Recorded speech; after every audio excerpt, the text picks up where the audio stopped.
Hey, what's going on? It's Boss Britt, the most lit. What's up? It's your girl DJ eXeL. And this is the No Homo Show, where everything we talk about is homo as gay. Did you do this? No, bitch, I did this. Oh, I'm about to say, go ahead then. No, I ain't like in the titty shaking mood no more. What about that? What's up, gamers? Welcome back. Make sure y'all like, subscribe, and comment, turn on post notifications on. I think I want to start every show with like a titty rub. It's kind of like when you go on Apollo and you rub the wood. Pause. My titty's not big like that no more. Relax. Freak joint. You a freak joint. This is going to be my ass. Let me stop. Great. Hey, shout out to all our podcast listeners. Shout out to everybody that signed up for our Patreon. If you did not sign up yet, like, listen, y'all, it's ad-free episodes. We're adding exclusive content. We're adding the behind the scenes of this episode right here. Yes. We're inviting y'all to the studio if you get the right package. Yes. And then also, we're going to ask our special guests some special questions that can only be on our Patreon episode because y'all not grown enough to watch it here. Correct. All right. Let's get into it. Go do it right now. Come back. Yeah, period. Okay. All right. All right. This is how we start our episode. We're going. Oh, we ain't even. Hold on. No cheers? No. All right. Drink your whiskey water over there.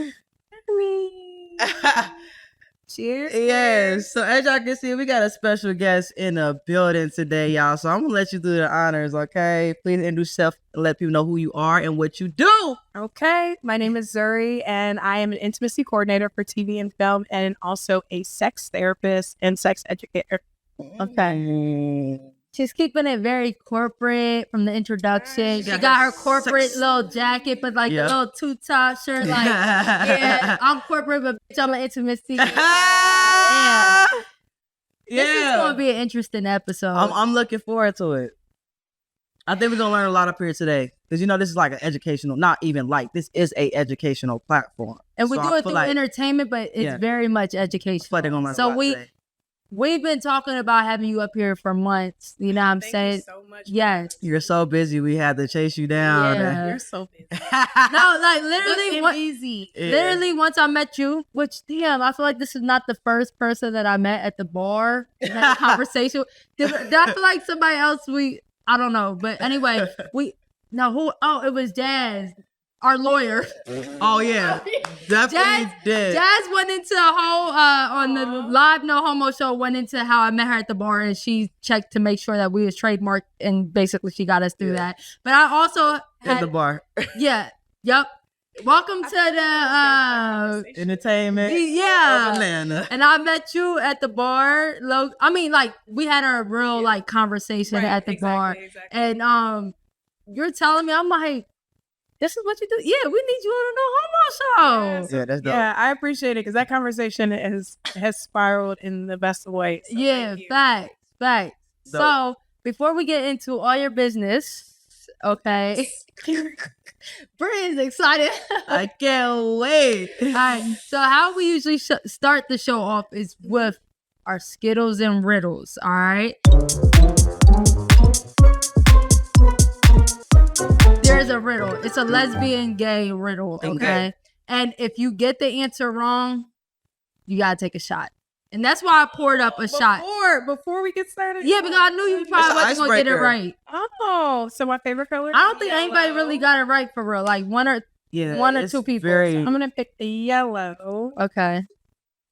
And let us know what number it says to. It is 61. Okay. Which is not anywhere close to a lucky number of mine, so I'm concerned. Okay. Why do lesbians have house cats as pets?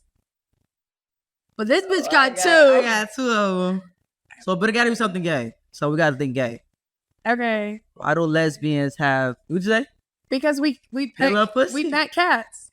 We pet cats. Pet cats. I say love pussy. Love pussy. I mean, that's pretty much a no-brainer. Because we love pussy. Let's see. You said 61, right? Yeah, I said. You leave that one up? No pun because they love pussy. Hey, you got it right. Hey, you're a lesbian. You're officially a lesbian.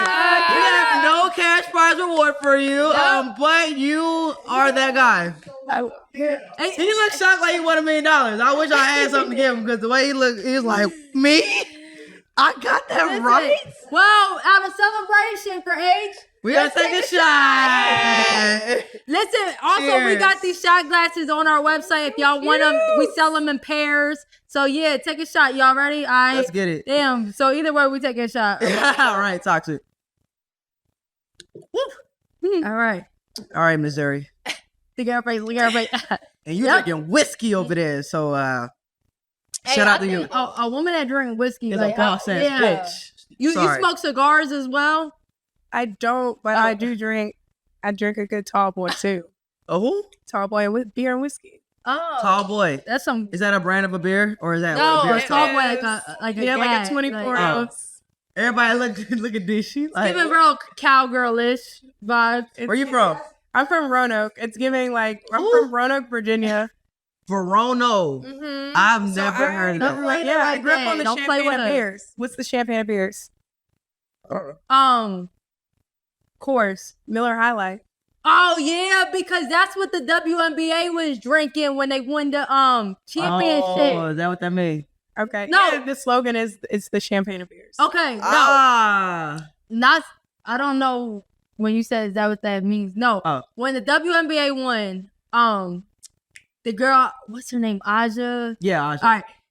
She went viral because she was drinking the Aja Miller Wilson? High. Really? Yeah, and she was like, "We lit." Okay, now I love Remember her when that she much. went No, I remember that viral? video. Yeah. I ain't see her with the brewski. It was the Miller. It was the Miller, and I'm like, "Are you drinking beer or champagne?" But now it all makes The sense. champagne of beers. Got That's you. hilarious. Wow. Shout out to your city as well. Learning new cities in Virginia. I got family in West Virginia, Okay. but not Virginia. You know, West Virginia is kissing cousins. They're not my blood cousins. You heard about that, Blood right? family. Yes. West Virginia is known to be kissing They ain't my cousins. blood family. Yeah, Very they country. family be family out there. Okay. Shout out to our West Virginia listeners. No Shout out to all disrespect. the kissing cousins out there. Okay, Well, period. since we're talking about the roots, okay, let's get down to your roots, okay? Okay. So the other way that we also start this show is with Mhm. your coming out story. Ooh. So please let us know who, what, when, where, and why was it for you coming up out that closet? I get this question a lot, and I feel like I don't know if I really have like a coming out story. I've been dating and dealing with women since I was like 12. Damn. And so I Seasoned. didn't realize that's what I was doing. Like I just like I feel like people don't come out as straight. Right. I'm not as gay. I was just existing Yeah. until somebody told me it was weird, and that or that in the first grade. Oh my god. First grade? No, First grade, in that's first grade, I got sent home. And this is so wild because actually the person who this You was a sexologist from the beginning. Oh, it's always they found me, right? And the sex All right, this is the first grader. We can't go too deep. Oh, no. No. What, I'm not talking about the sex. All I'm right, my talking about bad. the You thing. made it So, weird, eXeL. I had, and it's crazy. I literally just got on Facebook the other day. I never get on Facebook, and this person is actually getting married, or actually just got married over the weekend. To a woman? No, to it. Okay. All right, this is first grade. Okay, first grade. Okay. There were these two people, and they were best friends. These two women, these little girls, and they were best friends. And I went to a small private school. There were 6 girls in my entire grade. Oh, wow. So we're talking about 2 of those 6 girls, and I'm very extroverted. I want to be everybody's friend and all of that. I've always been that way. Yeah. So I saw them on the playground, and they were kissing, and they but not like making out, but just their way of showing affection was like they kiss on the lips. Like a kiss on the lips and like a hug or whatever, and they keep it moving. Yes. So I was like, I'm trying to. I want some of that affection. I was like, wait, Like, look at me like I'm that. happy. aren't we I want friends? to kiss you. Yeah, I seen that. So I definitely She wanna thought kiss me. that this was the way that I was going to be friends. So I just walked up to both of them and I kissed them on. I was just You a player. Little player. sent my butt home so fast. Why you get sent home? Why Were they all black? Oh no, I was the only black person in my graduating See, class. that's what made me Racist! we so petty. But they were friends. They were upset that I did that. Oh, they was So sorry. they went and told on me. Look. All right, we so petty. All right, so they sent you home. They sent me home. My mom had to come and pick me up. But I think that was her first. That was, and then it was the white and green Power Ranger over the yellow and pink. It was me being jealous over Xena and Gabrielle and Xena and being like, why did they write her in? Y'all know what I'm talking about? So- Xena, the Power Ranger. Warrior Princess. the strong woman. Yes. So Yes. yeah. Oh, but they yeah. wrote us in a sidekick for her. I was obsessed with Xena. Didn't know Yeah. why I was obsessed. But it was kind of a gay narrative. But like they wrote in a sidekick for her, and I hated her. Why? Like, we're talking about, like, this is probably 4th grade at this point. Hated her. Why though? You thought she was still your woman? Absolutely. But the crazy thing is, like, what you just said is kind of like before you realize, like, you were into this, it was little things that would, like, kind of trigger you.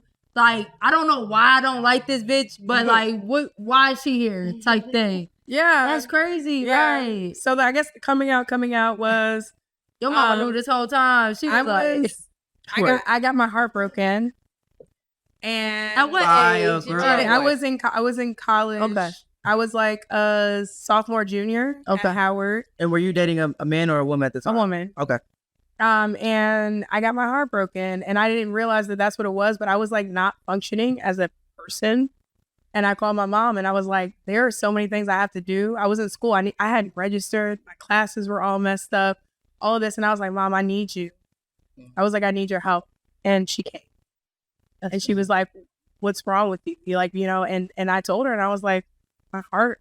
I was like, I think this is what heartbreak feels like. And I was like, and I'm at a loss. I don't know what to do. And she's looking at me and she's like, but like, who was it? And I told her, and she was like, yeah. So it was just one of those things I don't think we ever talked about. She asked me when I was younger. She definitely asked me a couple times, and I was like, nah, like, no. Because at that point I had learned that it maybe wasn't okay. And she accepted you when you told her? Like, yeah, I think my mom has always just been concerned about how people will receive me, less about what she, her own grieving process for who and what she thought I was going to be. right. Yeah. Like that's one thing. And then the other part of it is like, dang, like all of these people love you, like I'm an only child. I was raised by community.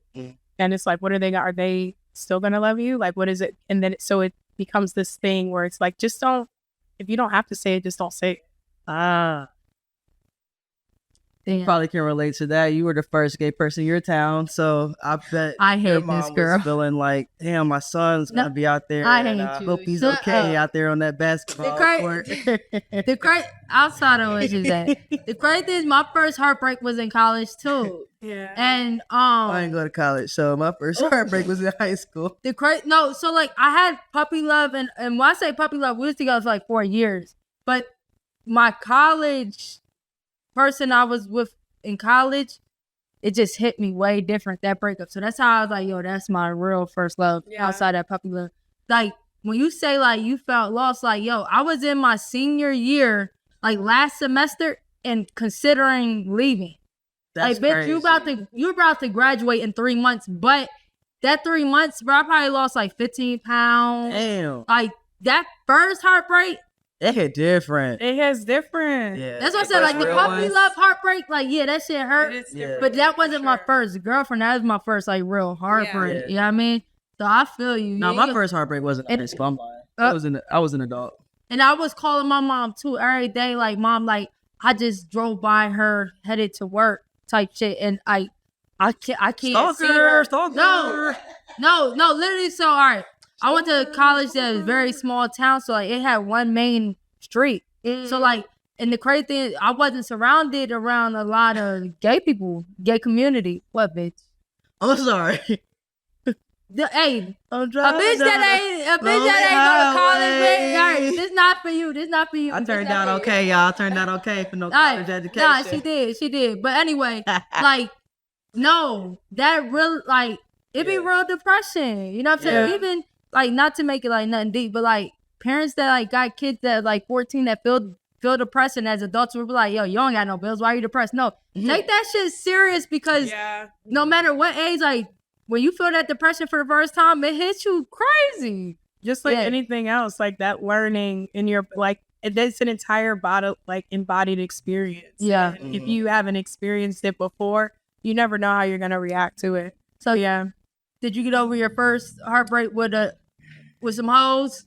See, I always wanted to have a whole phase. You never had a whole phase. I never did. No, And I don't believe you. Every time I try, I know nobody ever believes me. Cause you got them eyes. Anybody with the pretty eyes? I know you just be luring them bitches in, like. Then she be like, "Oh, sorry." But I can allure them, and I can't sustain it. Like I've always been able. I can pull people in, but unless I'm really in it, unless I'm really interested, yeah. Okay, well, saying that, it's crazy you say that because like you're a sexologist. But yeah. You are so many things. So can you give us a rundown of, we're going to focus on the sexologist part, but just let the people know, like, all of your titles, because you have so many, like the jack of all trades. Yeah. And all of them are related to the same thing. Sex. Period. Hello? Sex and intimacy. And like I said, starting early and just being curious myself. We said fucking intimacy. It's just sex. But we're so ghetto. When no one, like, people did not teach me, and so I wanted to teach other people. So I'm an intimacy coordinator, which means I work in TV and film, and I choreograph and organize and direct and pull all the teams together that are important to make sex scenes on TV.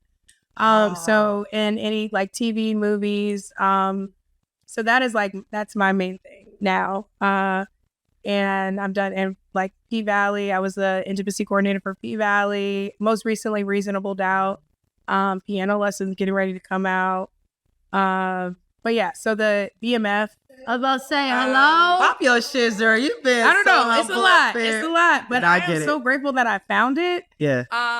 Because who would have known that the skills that I learned as a sex therapist could translate in Atlanta, especially. Right. Black Hollywood into what they are now. But and I'm also, like I said, a sex therapist, but I mainly focus on doing what I do in TV and film, on-set therapy, just giving people the support they need in really vulnerable situations. So I feel like get a free class today. So I feel like like how you said, like, who knew that was actually a profession, right? Yeah. Right? So how did you realize that was a profession? And also, like, what exactly are you doing on these scenes? Okay. And I'll try to give it quick and dirty. I moved to Atlanta. Yes. Please. Like six years ago, something like that. And I moved here because I was recruited by the roller derby team here.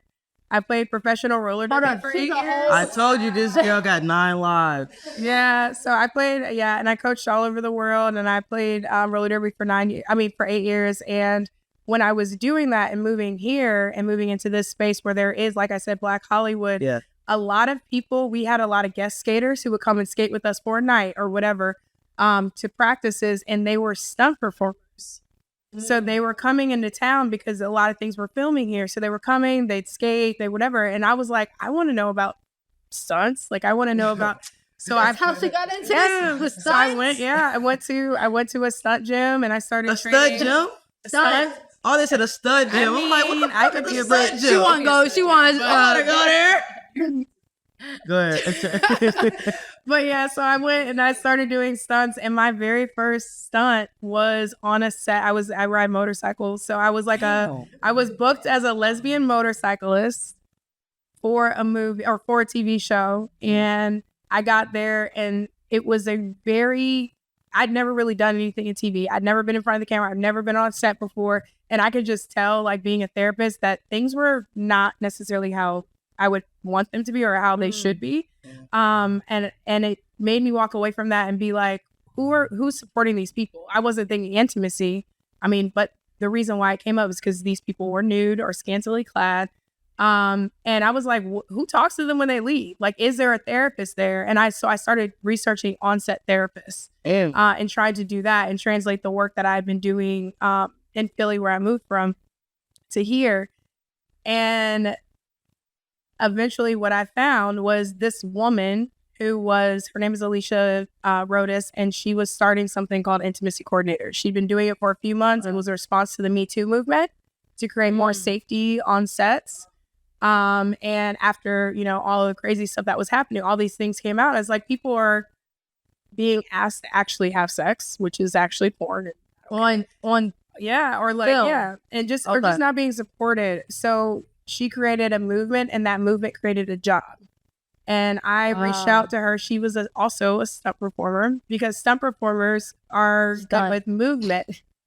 Stunt, not stunt. Oh, I got you. So think about it, like just like if you're doing a fight scene, you want it to look real. If you're having a sex scene, you want it to look real. Yes, you do. So a lot of those people who were in stunts translated to, they started getting into intimacy coordinating, but what they weren't was a therapist.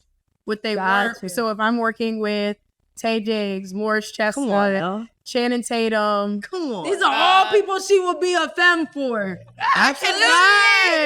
Hey, Morris. Yeah, Scarlett Johansson, all of these people, they don't necessarily need somebody to show them how to do a sex scene, but what they do might need is the support around, what does this feel like? How do I walk out of this situation?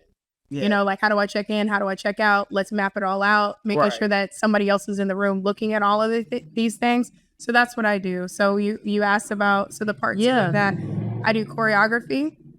But sexual choreography. Yes. So we rehearse it. Dancing. It ain't no TikTok. Okay.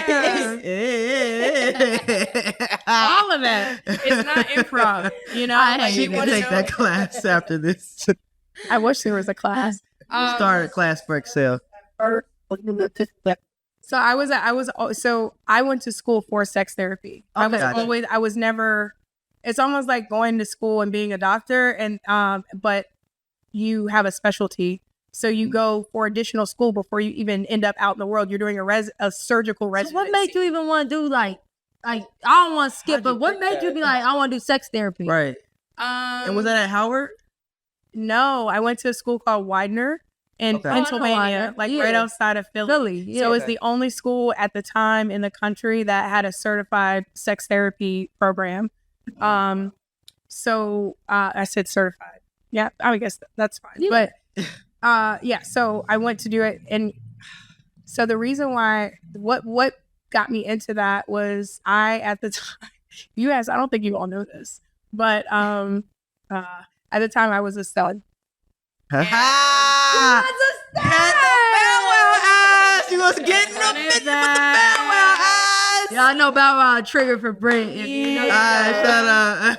And I was, I think, groomed in terms of sexuality as a touch me not. Like, I was told, if you are involved, like, if this is what you are, then these are the parameters around that. Mm-hmm. You don't get to, I didn't experience, that's probably why it was my first heartbreak. But I didn't experience pleasure. Even though I had been doing the things I was doing for years and years at that point. Oh, we know it. I did.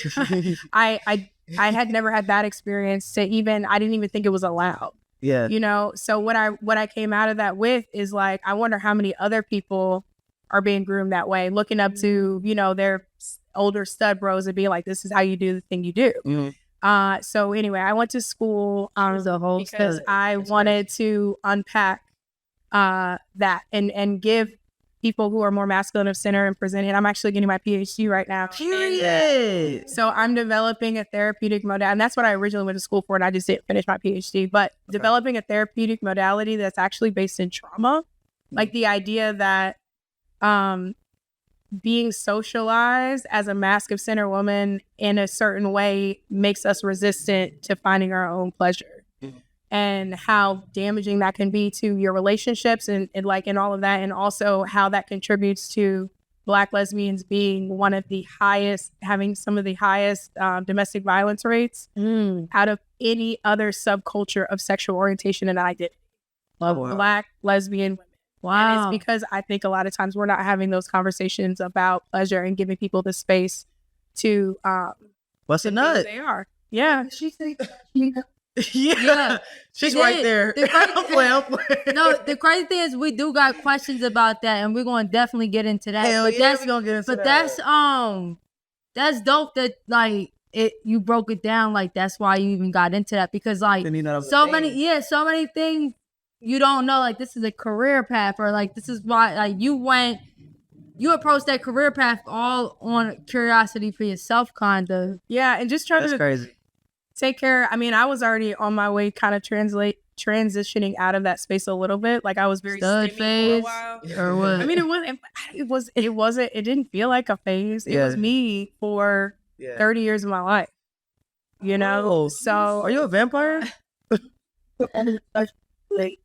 All right, we're gonna get into touch me not. No. But what's crazy is when I first went stud, if that sounds okay.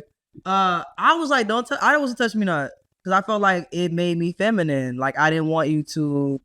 I wanted to pleasure you. I'm like, yo, let me get a strap. Let me get boxers. Let me da da da. And then as I grew into more of myself, I'm like, nah, I want my little nipple sucked. Hold on, I want some head too. Hold on, now. You know what I'm saying? But it's crazy how it was so many. Off real low key. Like, had to ease it in. Yeah, it was very weird. So also we put up a post recently about touch me nots, and we're like, we can't really relate too much. But then people commented where they said a lot of touch me nots come from trauma. They said like, I saw that. Yeah, they said that like a lot of touch me nots is not like a sexual thing. Like they've been traumatized, so they don't want to be touched, but they'll please. I don't think that that's a fair overarching assessment. I know that mine comes from literally, I was talking off camera about my best friend coming into town, you know, last week. I feel like I learned things from people who I was looking up to, who like there's media, there's everything about how to be straight and how to be a straight gay person and have straight sex and all of that. I didn't have an outlet outside of like specific people who I brought into my life and in my circle who taught me how to be gay. So that was the narrative that was ingrained in them, because this is all very generational too, I think. And I think that until these older gay women are finding maybe their person and they're ending up in these long-term relationships, and even then they're not exploring pleasure in that way. But I don't think it's fair to say it's solely trauma. And I also don't think, because if you say that it's trauma, then that means being a stud is trauma. You're relating identity to sexual orientation and pleasure in a way that's like, to me, kind of messed up, because you're saying like, okay, I don't want to be touched and I'm a touch me not stud.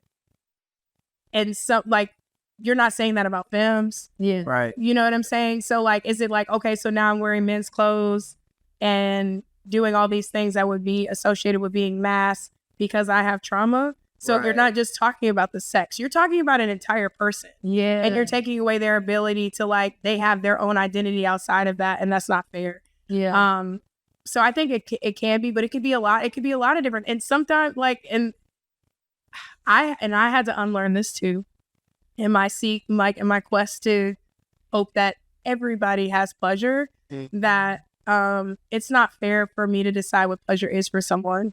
And if it's not penetration and it's not being touched, that's okay.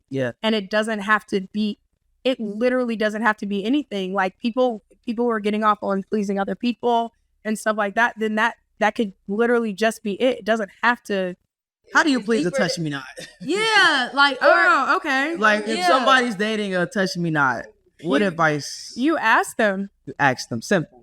Communication. I need to understand, bitch. No, because I mean, we want to be touched, right? Okay. Oh my Are they coming? Can a touch me not still come? I'm not gonna talk about me.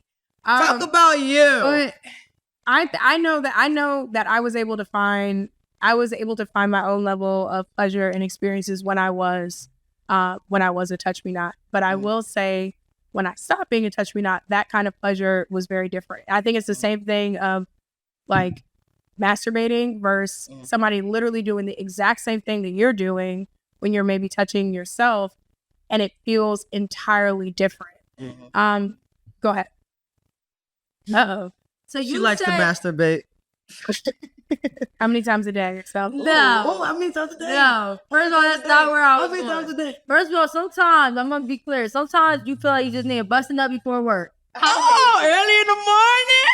Hey! So I know she ain't did it. That's not where I was. That's not where I was. Get that Rose eXeL and you call me back later. One thing not too many toys is fucking with that rose. I'm gonna throw that out there. You can get that at starship.com. Absolutely. Hold up, I know y'all are enjoying the episode right now, but we want to talk a little more about shopstarship.com. Yes, y'all, listen, we always talking about Starship, and we gonna keep talking about Starship. Why? Because you should go there like yesterday, okay? Whether you got a long-term relationship, whether you got a sneaky link, even if you just need personal needs. Listen, I encourage y'all to go to the website because you're gonna get the top of the top adult toys. All right, you need to add something new to that relationship, baby. I'm telling you, sis. Or just surprise your girl real quick. Okay. So go to shopstarship.com right now. You get 15% off with our code No Homo Show. 15% off No Homo Show.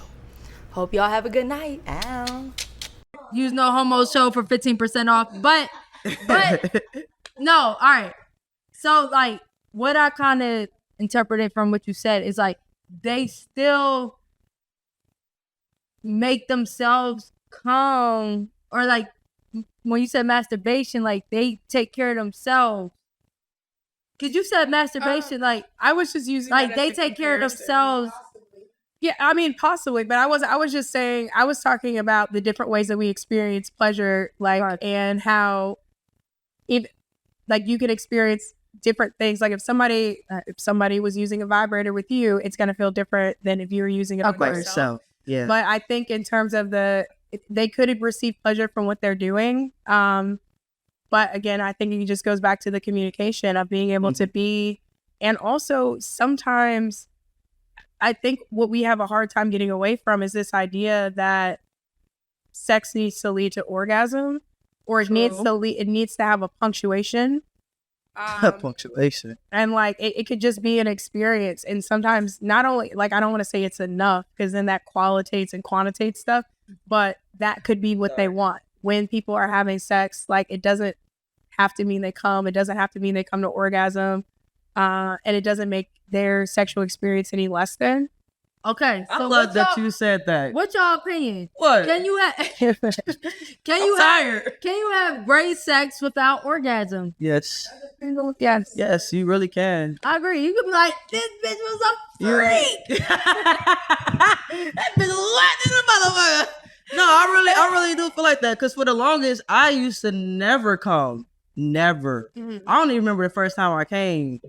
But like I used to never come, but I still was satisfied. So what would you say to somebody that like it takes you really long to come, or like you don't come and your girlfriend's like, and you're telling your girlfriend like, yo, it's good. And she's like, but you're not coming. Right? Like, is that a thing? It is. And it's just like that. That's a really hard narrative to navigate because of what society has done to the idea of pleasure. Like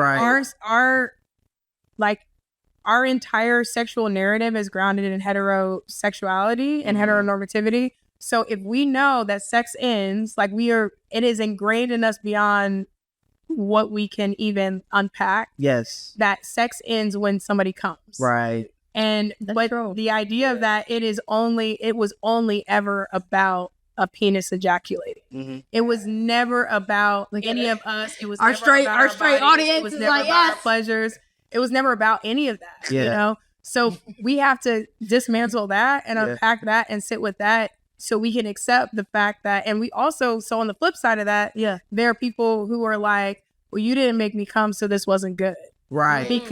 But they don't even understand, they can't even experience pleasure because they're so goal oriented in the bedroom and in sex that they can't even live in the moment to be like, no, this actually does feel really nice. I am experiencing pleasure. Yeah. Because it's like, is that pleasure leading to something really specific? Right.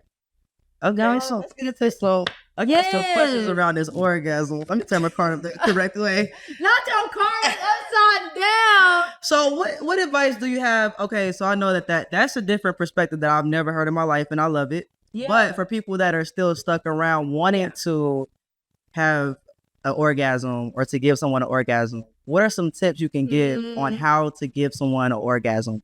And is there a difference between an orgasm and just coming, or is it the same thing? The coming is the ghetto version of two-part question. It's I think it's a little bit of semantics in terms of the difference, but I do think that there is a difference in coming. Some and people, I've heard sex people and sex therapists be like, everybody can, all bodies that have vulvas and vaginas and clitorises can ejaculate. And I don't necessarily think that is accurate. And all of this, again, the G spot is the gap. Is it Galliffer? Girl, we don't know. You tell us. Anyway, but that's named after a dude. You know what I mean? Like our G spot, like we know the clit, dude. That's so and with that, and it was found by accident, and it like all this stuff was assigned to it to be like, okay, if you touch it like this, then this, all of that's made up. I mean, well, it's not made up. That's not fair. That is an experience that some people can have, but it's not the only way that people can come to orgasm or come to ejaculation. Female ejaculate is very different. And it looks different, it smells different, it tastes different. It's not pee. Like it is. No, hold on, we're gonna get into that. I'm sorry, yeah. All right, no, we're gonna get into that. So what is female ejaculation? Like you feel like you came. It's this, what is it? The seams glands. But it's. We'll take your word for it. I know. I was like, man, I should have done my. No. Don't worry. We're not that deep. It's been years since I was in school, so please bear with me, folks. But no, there are glands that contract, and they, sir, it comes out of our clitoris, or the area around our clitoris. It does not come from our vagina area, which a lot of people are looking for that because that is where like our wetness secretes to. But it is like a it's not a milky liquid. Or what was the question? I had a 2-part question. My question was, is orgasm and coming the same thing? No. Okay, and then the other part was, what advice would you give to someone who's trying to give someone an orgasm? Okay. I think again with the communication, I think like asking the question of, okay, what was the first time you had a conversation about sex? Have you ever had a conversation about sex? Where did that narrative come from? Did you learn it from the internet? Did you learn it from your parents? Did you learn, and like, who are your parents? Like all of those things are heuristics, like where we come from, contribute to how our bodies function in sexual spaces. So I think it's important to ask somebody those questions. And then from there, you can ask stuff like, okay, so have you ever explored yourself? Do you know how to, is that something that you can, I mean, I don't want to say achieve, but have you ever come to orgasm? Do you remember what that was like? Do you remember what contributed to that? Was it you? Was it someone else? Is it something that you feel like you've been able to recreate? So I think having those conversations, and then because if a person doesn't know, and then I was about to say something I hate when people say, if a person doesn't know themselves, then how can they get someone else to know you? But I think it's okay to explore with the partner, because sometimes, like I did this documentary at one point, and they didn't want to interview me because I think that incorporating toys in orgasm, in self-pleasure, and I think it's okay. And they were like, no, but how do you come when you touch yourself with fingers? And it's like, I don't do that. Right. And then it was like, okay, well, I guess you're not orgasming right or something. I was like, yeah. So, I mean, but that's what I'm saying. Everybody has their own pleasure narrative. True. So unless you know what someone's is, like I'm doing this entire documentary and I didn't, until we got into it, and they were like, yeah, I don't think we need you to do this because you're not. And I was like, wait, what? So because of the way that I've explored myself, that isn't good enough for you. Yeah. So I think that knowing yourself is one thing, but it's okay to be able to work through that with a partner. Yeah. Does that mean that they would come to orgasm, or does it mean that they would come? Maybe, maybe not. But then it goes back to, is it okay to just feel good? Like that's the whole point of this, is to feel good. So the ultimate goal is like, you can still have good sex without coming. Yeah. Which you make pleasure. All right. But right. But also what you just said was important, right? Because like, let's take ourselves out of like a sexual mindset. All right? No. It's so hard. All right, fine. Real quick. All right. So like, as a business partner, right? We're business partners. No homo. There's no homo. All right. So like, I try to think of how to solve a solution, all the ways I can think of it, right? And I might be like, damn, I can't solve this. Like, I don't know how we can get there. And you might come in and be like, come in. I got you, You might come in and be like, hey, did you ever think about this? Right. It'd be like, damn, I never thought about that. Yeah. So as far as what you're saying is like, even if you're trying to sexually please yourself and find yourself, somebody might come in with a whole different perspective. Yes. Right. Like, you ain't tried this. You know what I mean? But I also think as far as like orgasm and stuff, as much as it's physical, it's mental too. And I feel like people don't talk about the mental part, right? Like sometimes thinking about, like, sometimes somebody might be eating you out, right? But then you see a ass in the air, and mentally that ass is what's making you. Yeah. Or is that me? Yeah. Hello. Yeah. And I think like the communication, like we were just talking about that a little bit on the other episode. Like you gotta have those uncomfortable conversations. Cause I feel like a lot of people are maybe afraid to be like, hey, how do I make you feel good? Yeah. When it's like, I think that is definitely necessary if you're trying to learn your person. And timing has to be a conversation. I get asked like, okay, so is it okay if while you're in the middle of something, you're being instructive? Yeah. I think yes. But by that point, if that's the first conversation you've had about sex, it's too late. Oh, like during? Yes. You should ask before. Yeah. Okay. The conversation should happen ahead of time so you guys can develop a language, because otherwise it's already likely to take you out of it. Yeah. If you are not used to that kind of communication in sex. But if you have the conversation ahead of time, you get used to what that sounds like. You get used to what that feels like. Then when you are in it, then it's not going to feel so jarring. And it like to be like, like now you overthinking it. Yeah. Like, yeah. all right, you know, now it's awkward. All right, let me turn the light on real quick. Let me get the flashlight. Right. Now show me where you want me to touch again. Let's break this down for the people in the back. All right. Simple. They not thinking too deep. Yeah. All right. How does this conversation start? Like you're speaking right now as a therapist, but as a therapist, you also have obviously a sex life. Okay. How did this conversation casually start where you feel comfortable to talk about these things? Because we have said in the earlier episode, like, yo, especially when you're younger, like 25 and under, you feel like either you that motherfucker in the bedroom. Let me show you what I'm working with. Versus where everybody likes shit different. So you might have been that motherfucker with this person, but it's not hitting with this person. Mm-hmm. So like in a casual conversation with somebody that you want to have sex with, how is that what is that conversation looking like? Yeah. And when do you have it? Well, like, you was on your one night stand. You want us to role play? What's up, bitch?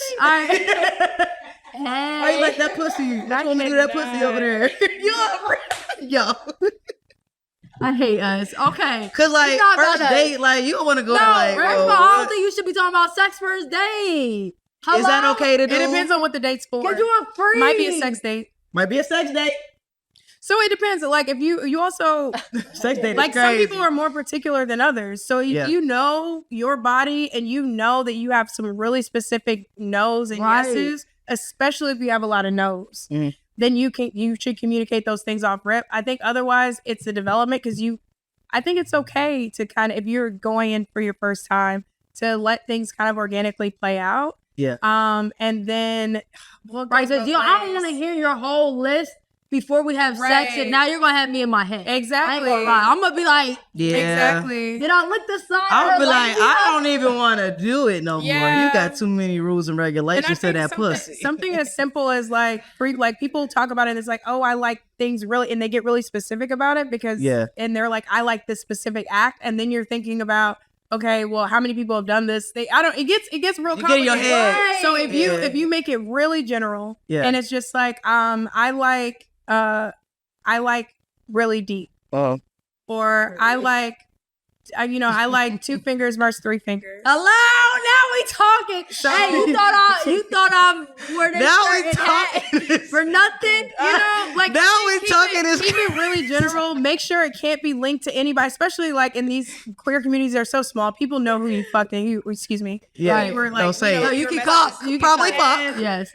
So you don't want people to make those visual associations or those and people can be as secure as they want to be. Hell yeah. Our subconscious works the way that it does. Shit. So if you're saying, I like it really, I like fast, I like slow. I really like it if you're on top of me. Like make it sexy, make it cute, but don't be like, I really like it if it's the left side of my clit, and then you do it. Because I'm going to be in my head. The left side of the clit, my left or your left. Right. Exactly. I've been in my head before. If you get It's not real no general, and then if you get to a situation where it needs to be more than that, then work with that. But as long as the conversation is started at all, like you're saying, how to start it, I think there's a way to be cute. There's a way to be way less academic than what I'm talking. To just don't sit down like, all right, so when it comes to sex, what do you want me to do? And not but I think we really need to emphasize like the communication with Hell sex. Yeah, that's what we've been learning up there. And like you said, don't go too deep because now you're going to have me thinking, overthinking. Like, did I forget to? And even like the first time, like, yo, let's just see what it is. And then I'll tell you what I like. Maybe you ain't do this. Hey, like Britt has said before that her girl don't like her licking on the ear. You would never know that. You know what I'm saying? And you might think that might turn somebody on, but it's like, I don't want you to be like, I don't like this, I don't like this, I don't like this, but I can't do nothing. But I do think we need to really like talk about the communication of it. No, you know what I mean? I think like this goes back to. This is something I do when I do intimacy coordinating is especially like sometimes I have dancers, like people who are dancers, they really want a 1, 2, 3, 4. And we are literally saying hand here, like ear here, tongue here, like lips here. It's really technical. What I would prefer is creating a container for people. So, and I started thinking about this in terms of like, this can actually be applied to, I think real life as being like, okay, I know I really like it when you touch me here to here. Yeah. And I think there's a sexy way to kind of go about this and allure people and bring them in and say anything within this parameter, we're Gucci. Yeah. And then, but it's like, I'm not a fan of you, my left ear or my right, I don't know, whatever. Yeah. Just giving people something to play in without making it too specific. Yeah. And I call that like, like a sex container or like in my case, an intimacy coordinator container where it's like, okay, we have this really crazy sex scene and everybody, and it's like, okay, this is where we're starting. This is where we're ending. These are the things that are okay. These are the places on my body that are okay. Okay. These are the things that are not. So we know we're staying out of those things that are no's. Then a lot of yeses can happen and people can feel a lot more safe to be vulnerable and be open. If they know and they trust their partner to just stay away from anything that we've said no to.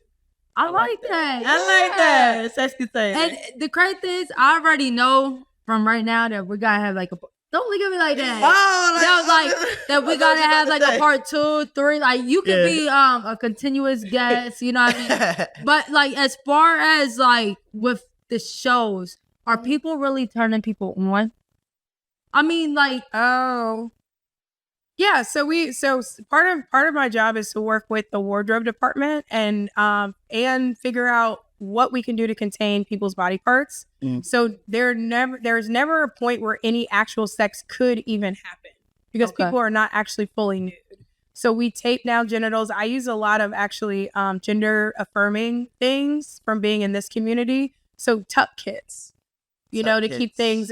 So like if they can't get hard. So giant stickers that tuck people's penises. Oh, that gotta hurt. Pads, so I have male incontinence pads. They're triangles that look like sanitary napkins. Yeah. To pad people's underwear. Is that what Meech had on when in his sex scene? Look at her face. Look. Cause we oughta. Cause they said his dick looked bigger. Shit, though. Yeah, but they said that wasn't really his. That was. You got an NDA. He had a strap on. NDA, you can't. I absolutely have an NDA. But I won't. But I can disclose. He said it wasn't real. Okay, disclose something. So you're asking about if people get turned on in simulated sex scenes on TV and film. Yeah. You cannot ever show a real erect penis. Oh, okay. Gotcha. If you see a penis on screen and it's erect, it's a prosthetic. Oh. If you see a penis on screen and it's flaccid, what that mean, flaccid? Like it's soft. Okay. It's soft. Soft dick.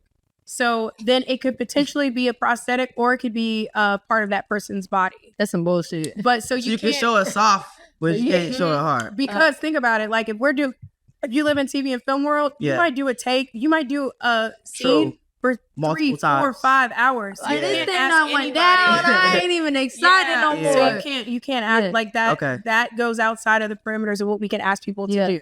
It's just inappropriate. So we tuck everything down. That said, I have conversations with people all the time. And anytime I have a person who has a penis and we're doing a simulated sex scene, that is a part of the conversation that I have to say, it is likely. I was like, I don't know your experience. I don't know. But there's a high probability that at some point in time in the scene, you will get an erection. That is no judgment on you. Your anatomy is what it is. Your body is what it is. I respect you as an actor. I don't want to take you out of your work, and I don't want to take your scene partner out of your work. So I'm going to add this additional barrier. So I add padding to people. But in the event that happens, I come up with some sort of signal or something to be like, hey, let's just take a break. Nobody needs to know what's going on but me and you. You know, like it is what it is. And let's just take a break for a second. That's cool. Because I'll be definitely thinking like, yo, if I was a man, I'm out there, it would be hard. I don't know how to keep this up. You know what I'm saying? Okay. All right. So I got some more general questions in regards to sex, Miss Sex Therapist. Okay. So when it comes to mixed, unmatched sex drives in a relationship, right? Like say if you're dating a partner and they have a high sex drive and you have a low sex drive, what advice is there to give to a couple like that?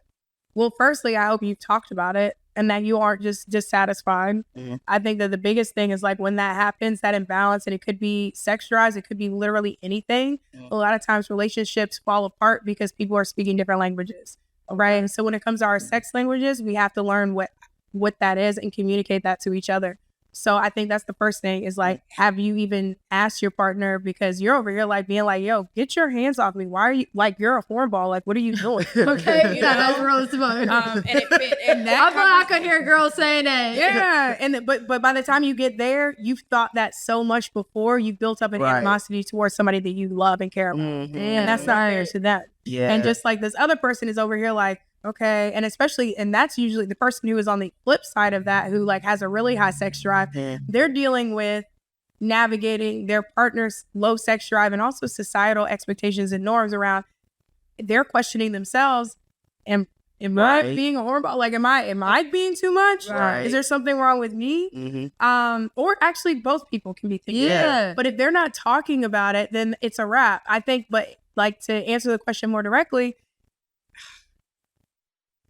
I think that there's a compromise. Like you have to find some sort of compromise. I don't think that it's okay for either person to be dissatisfied. And there are also a lot of times what is sex to you? Are you horny because you want an orgasm? Are you horny because you want that intimacy and closeness with your partner? Are you horny because you want to spend more time? Is your love language quality time and you've never been taught? And maybe it's not physical touch. Maybe it's quality time and you've never had the language to be like, you know what? Actually, I really just wanted to be close to you and feel close to you. I can see. It do, right?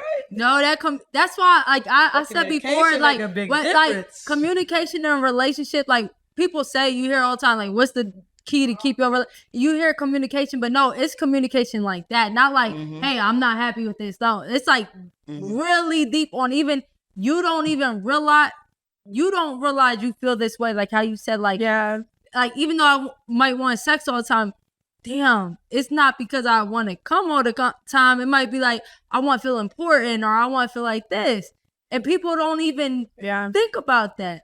But when you say communication, like let's say it is somebody that has a bigger sex drive and you communicate that, so is it like, what are the answers to this? Like after you communicate it, is it like masturbation?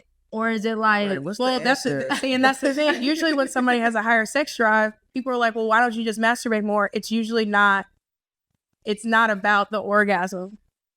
If it was about the orgasm, they would masturbate. You know, if it was about it's about something else. So figuring out what that is. So like knowing yourself before you even get in those situations. But in the event that it is just, no, you really just want to have sex with your partner and you want to have sex with them, then I think at that point there is some sort of compromise that has to be met. Otherwise you come to a level of acceptance of like, and the acceptance is in the air. It's not like this, well, I guess this is just how things are going to be. No, it's like, okay, my sex drive is not getting any higher. Yours is not getting any lower. Yeah. Can we is this still okay for us? can we still continue to coexist, or do we need to make different choices? And do those different choices involve bringing somebody else in? Do those different choices involve separating? There are all these different ways that could go, but it's about being intentional about that communication. So everybody's on the same page and being like, all right, this is what it is. I'm this, you're that. It's not working. Is there something that we sometimes compromise? Okay. Then it's okay if you can't. Hello? It's okay. It's giving yourself permission to be like, no, no, this isn't working. Yeah. Nah, that's real. What about routine sex? Like, I feel like some people, when they get in a relationship, after they've been together for so long, it's kind of like a routine thing. Yeah. What advice is there to get out of the routine thing? And when I say routine, it's like the way y'all start, the way y'all do it, the way y'all end it. Same old shit. What advice do you have to get out of a routine? Okay. I think that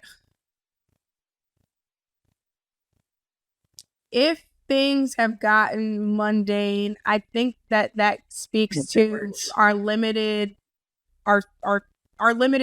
capacity to understand what sex is.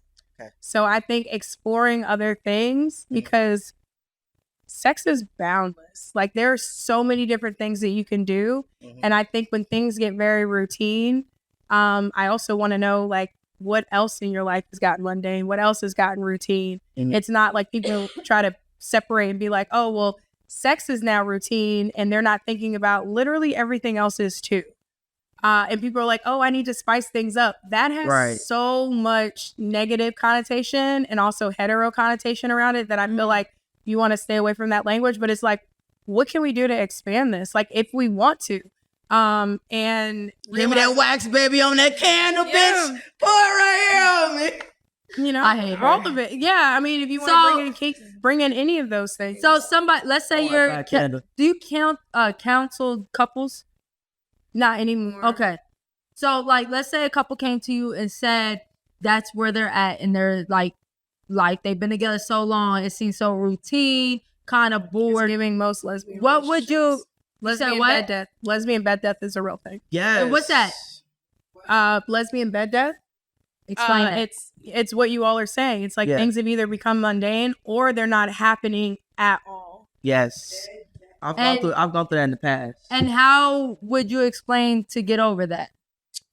It's situational, it's circumstantial. I think that figuring out what intimacy is, like going back to what I was saying about, it might not be about the sex. It might be about, there isn't, like, everything has gotten very routine. Everything has gotten very mundane. What else can you introduce to this?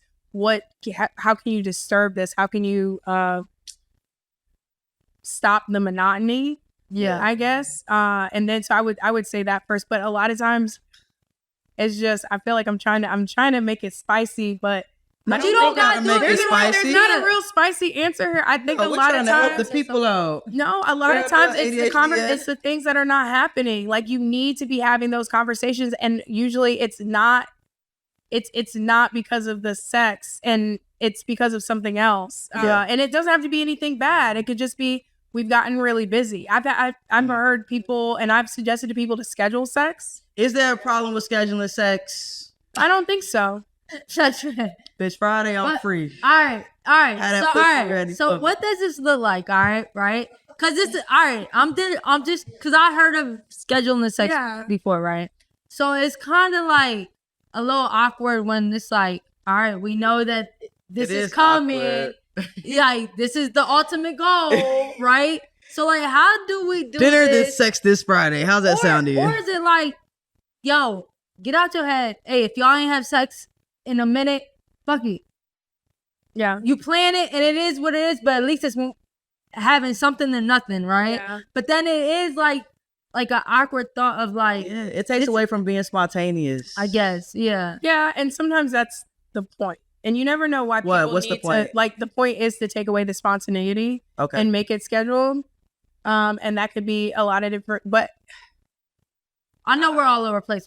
I know. I love it. Like, no, I love it. But I think it's okay to schedule sex, but and I've heard this narrative a lot. I've seen it in shows where there are sex therapists, and even like I was the intimacy coordinator for Reasonable Doubt, and that is something on this season that the sex therapist or the general therapist tells the couple to do. To schedule sex.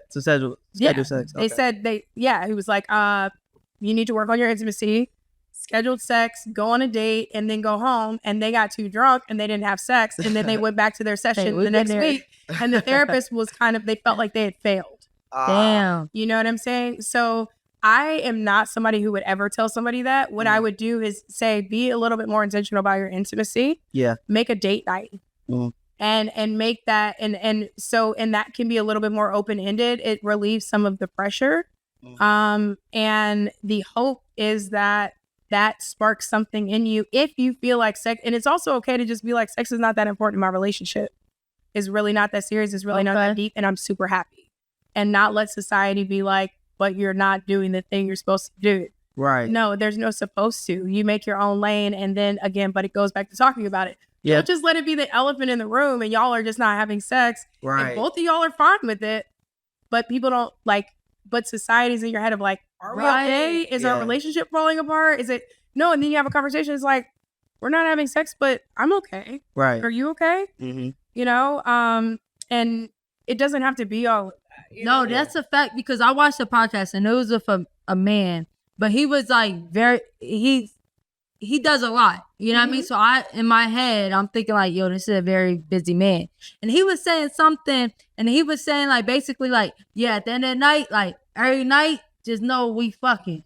Was that Shannon Sharp? Well, I feel like Shannon said that. Oh, it might have been Shannon. No, it wasn't like Shannon Sharp that I was talking about, but like he said like at the end of the night, just know I need to bust a nut. Yeah. And in my head, I'm thinking, damn, because I'm busy, right? And I'm like, sometimes it's hard to find time. Right. So I'm like, damn, you're on another level and you're having sex every night. You know what I mean?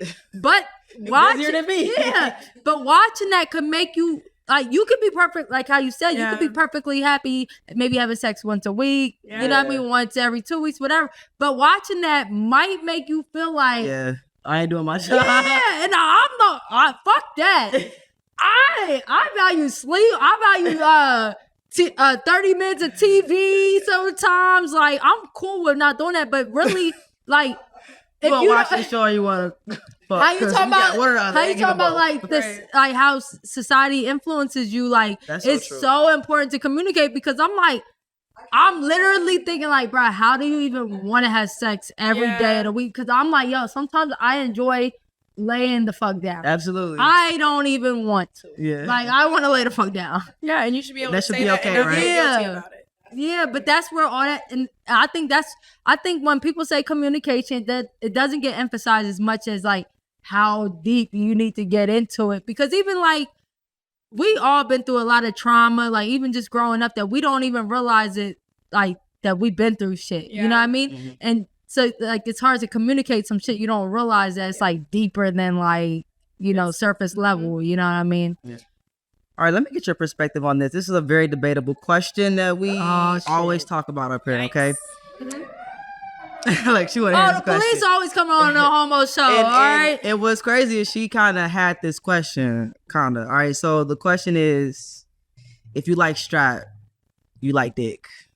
Oh, yeah. What are your thoughts on this? I don't think that that's a fair narrative. I think that, again, with this heterosexual agenda, our bodies are made the way that they're made. They were created the way that they were created.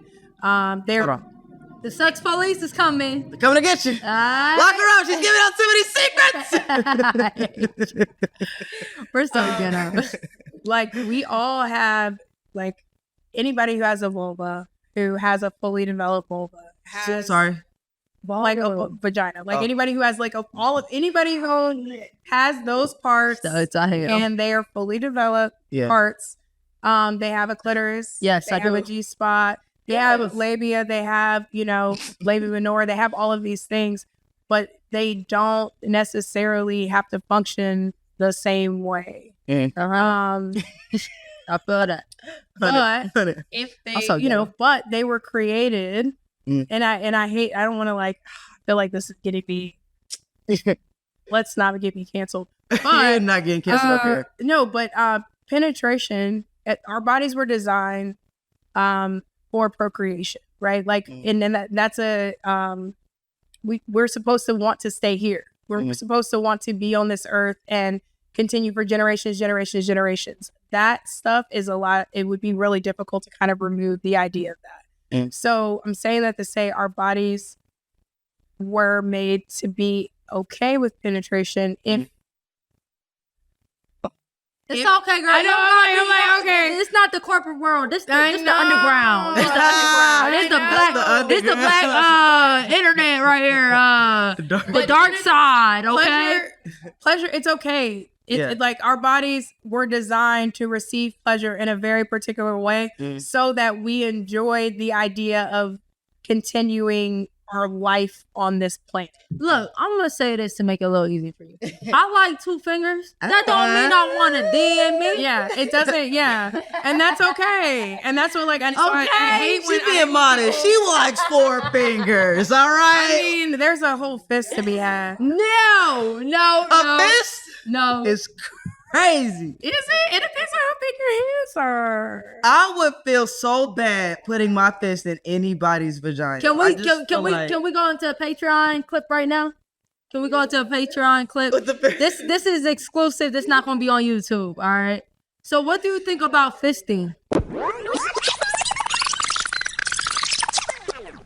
What's up, y'all? The No Homo Show got some exciting exclusive news for you. That's right. This is for all of our gabies and all of our loyal supporters. We are dropping an exclusive channel on Patreon, and we want you to get the first chance to have the first dibs on it.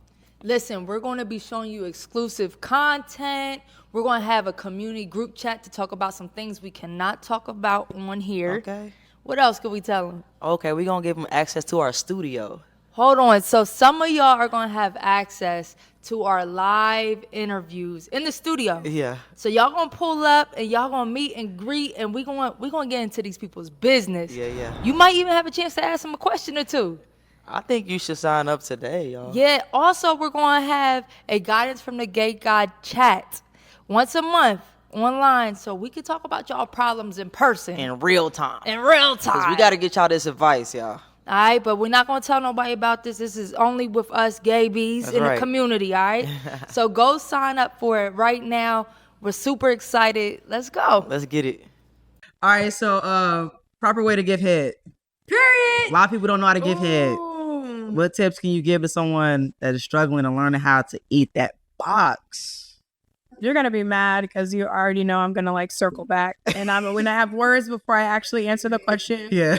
And also, this is one of the biggest things that I feel like we're not having enough conversations as queer people. Like we're over here acting like people have trade secrets. Right. You know, like I don't know how many times I can't believe to say this, but I don't know how many times I look down and be like, oh, I really like that. What are you doing? The cat? Or the way they give you head? Yeah. Oh, like you're surprised that you're still showing you. And I'm like, things. and they're like, oh no, I got you. And it's like, what? And it's like, because they don't want to tell me so I can go and ask somebody else. Oh, you know, and gatekeeping. Coochie keeping. Gatekeeping.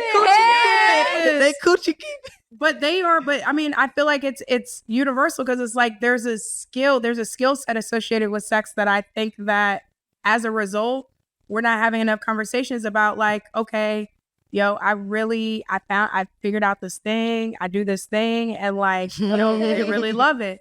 You know, we're not talking about that. Yeah. It's like very hush hush. For sure. It's real like, so do I have any direct, I mean, you're going to be, again, mad. But as there are no trade secrets to any, there's no universal what if the girl don't know? Working thing. What if she don't know? Yeah, what if she don't know what she's like? Then help her find out. Hey, help that hoe. Yeah. You know, like try something like that. No, like, you know what I mean? And a lot of times, like I said, I've made my comment about over to the left, but that's real. You know? I mean, it's just that we're born, so our clitorises, we're born with the same number of nerves. Like we don't get more nerves later. So babies, all the nerves that we have in that little mass of flesh and all of that is what we continue our lives through. Right. And over time, those sensations, those things die off. not die. That sounds really morbid, but you know, and they change. So being able to be like, no, like everything is still intact and like on that left side. Let's focus on that. So being able to let somebody who's left. Making points. You know what I mean? Like it just your left or my left. Yeah. Communication, bitch. Communication. Yeah, but I mean, had me going on the right the whole time. I think I'm on the left. Or you don't have to say a word, and you just move somebody's head. What if they got a little bitty clip? You know, some clips be hiding, like they be little. Yeah, I call them innies and outies. Yeah, like so. Just suck the clip. No tips. Suck the clip. Bite the clip. Well, just like lick the hole. Clitoris is get erect. So I knew it. If that clit is turned on, it's engorged and it's filled with blood, then it should find its way out a little bit, at least enough. And even if you have to pull back the hood, yes, and discover it and find it, then you have to do that. But it's there. Boss Britt is going home and fucking tonight. I'll tell you that. Hey, this was debatable up here. What is considered losing your virginity? Oh, is it when you pop the cherry? Is it when something goes inside of you? We had talked about this before in the comments, which is like all over the place. There was like no one answer. So coming from a sexologist, the sex therapist, what is considered losing your virginity? I think she's stressed. She said I'm stressed. It's because that's one of the questions for me personally that makes me emotional. Really? Because I don't have an answer. Okay. In terms of like I have an idea, I have an answer now, but in terms of when people are like, when did you lose your virginity? I don't have an answer. And that's a really interesting thing to navigate as like, just like with your coming out story, that's a universal question and people have an answer. Yeah. As somebody who started my sexual experiences as a queer woman, I didn't know the thing, and I was very young. I didn't know the things that I was doing were probably sex. So you little kinky little thing over there. See, but that's the narrative, right? Yeah. Like, okay, sorry. No, it's fine. It's fine. It's fine. She's checking us today, okay? No, you're fine. No, but that's, I feel bad now. No, I'm sorry. I don't want you to feel, but that is the narrative. Yes. You know what I mean? But that's it. It's like, okay, but I think like if I had that idea that what I was doing was sex, would I have done it? Because, you know, you like, I feel like when you're really just young, it's like, you don't want, it's like, you don't want to, like, I was a good girl. Yeah. I didn't want to have sex. I didn't want to break the rules. I didn't want to do these things. But I loved doing what I was doing, but I still felt like I carried me being a virgin so far. And I was, so you can, but you can maybe say, because I think when we say virgin, sometimes we think about the mindset of having it with a man, right? So like you might be like I might be like a stud that never had sex with a man and be like I'm a virgin, knowing damn well I was getting it in with a female, right? So is it when something goes in? Like what? Is it when something goes in? And then also as somebody, nobody knows. I think it's crazy because even I think it's how you identify it. Because you could finger a girl and she could bleed. So now did you take her virginity? Right.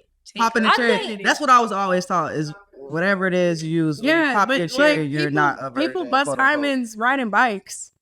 Damn. Yeah. Lost your virginity to a damn bike. Right. So it's like, how do we even if you aren't queer, like, how do we decide what that is? If you we've decided that if you're a heterosexual and you're somebody who is a vagina having sex with a penis, then that first point of entry is losing your virginity. So then that goes back to, is it first time I use a strap? Is it the first time somebody put their mouth on me? And then it's like, okay, you put your, like, a woman puts their mouth on another woman and it feels like, and people are like, oh, well, because like if it's somebody getting head with the penis, it's like, oh, that was foreplay. What if that for a woman is the whole experience? They had sex. Right. Like, you know, but like you say that with the penis and you're like, no, I just got some head. I bet you done gave head 5 times. Yeah. You done did all this. You still a virgin? Yeah. No, that's crazy. It's the interpretation.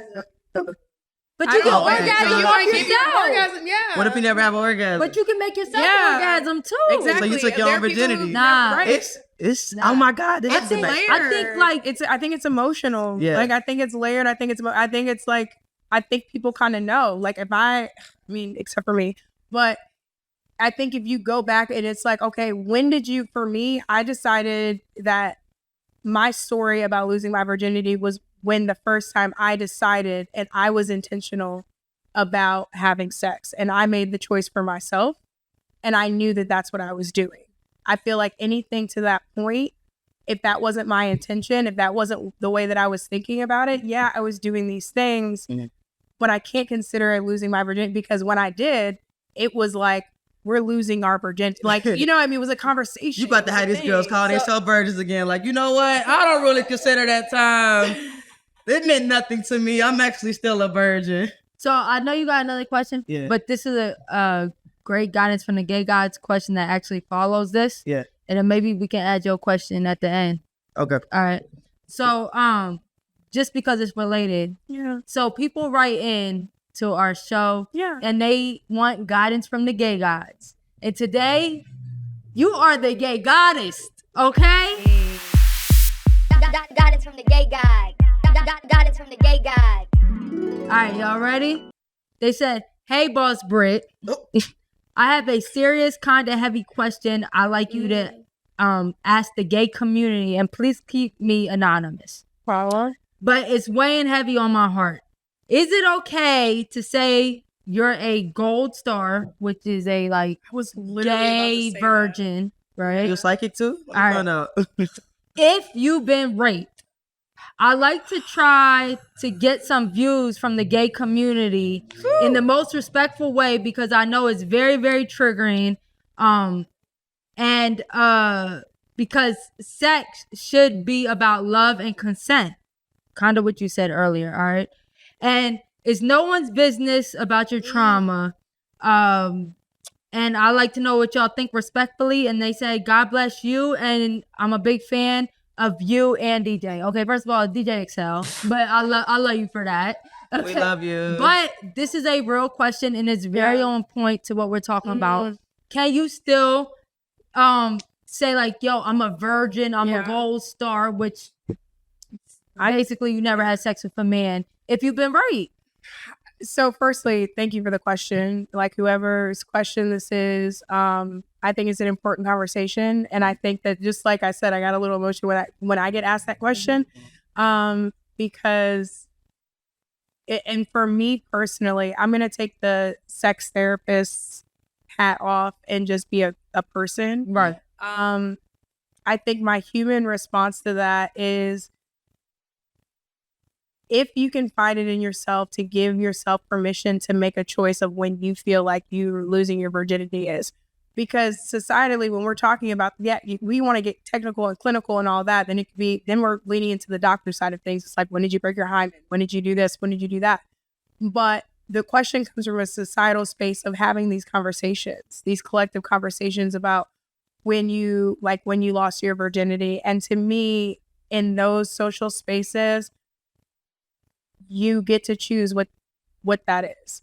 And it doesn't have to be the clinical version and the clinical idea of it. So if you did not have your first sexual experience by your own choice, I think it's important to differentiate your first time.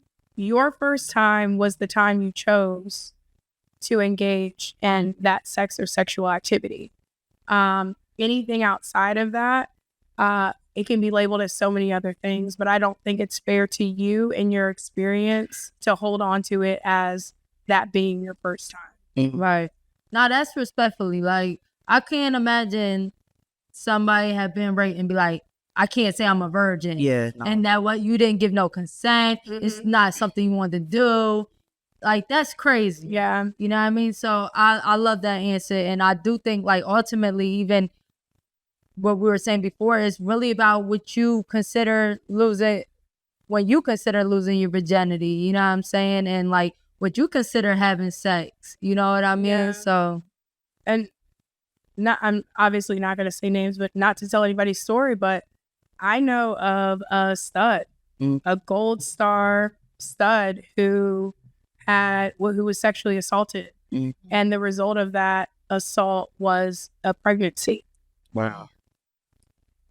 So to have a child be a more massive, that opens up, I'm not going to open up the can of worms, Right. but can you just imagine the trauma of having a child? Yeah. And especially depending on your politics, or maybe I was just thinking about that. This person did not have an abortion. This person had that child. And the judgment of the community that thinks that you're a stud having sex with men, which might not have been true. Yes. Or even that you went to a sperm bank and you made this choice for yourself. Right. How do you reconcile those two things? And I think it's up to all of us to be kind and be respectful to one another, because you don't know people's stories. Like, even if I go and I blend my other career in terms of intimacy coordinating, I've had people try to use sex scenes as shadow work.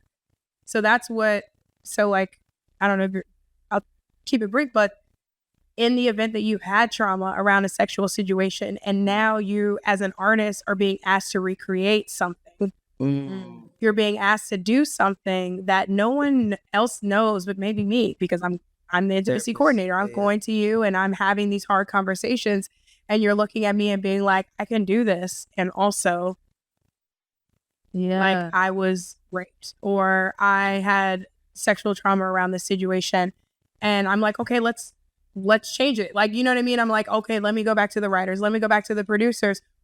How do you feel like you can still tell this story without necessarily maybe doing that action? I've had people come back and be like, no, let's keep it the same.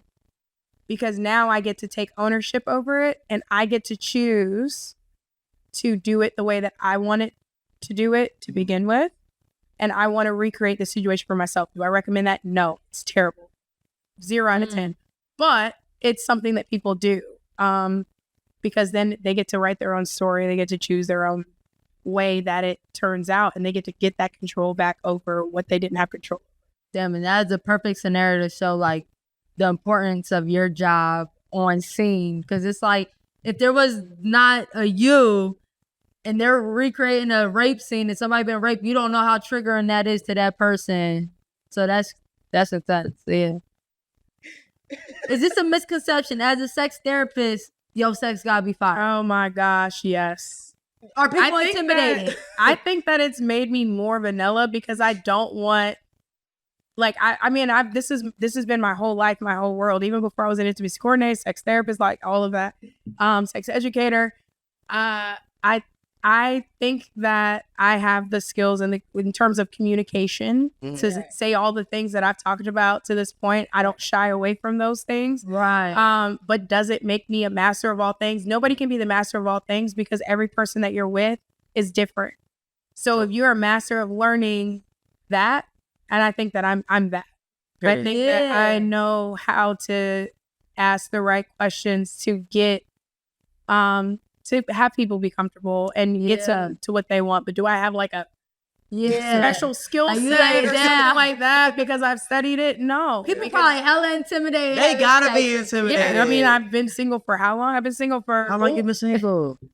Like 4 years. You know what? Years. You know what?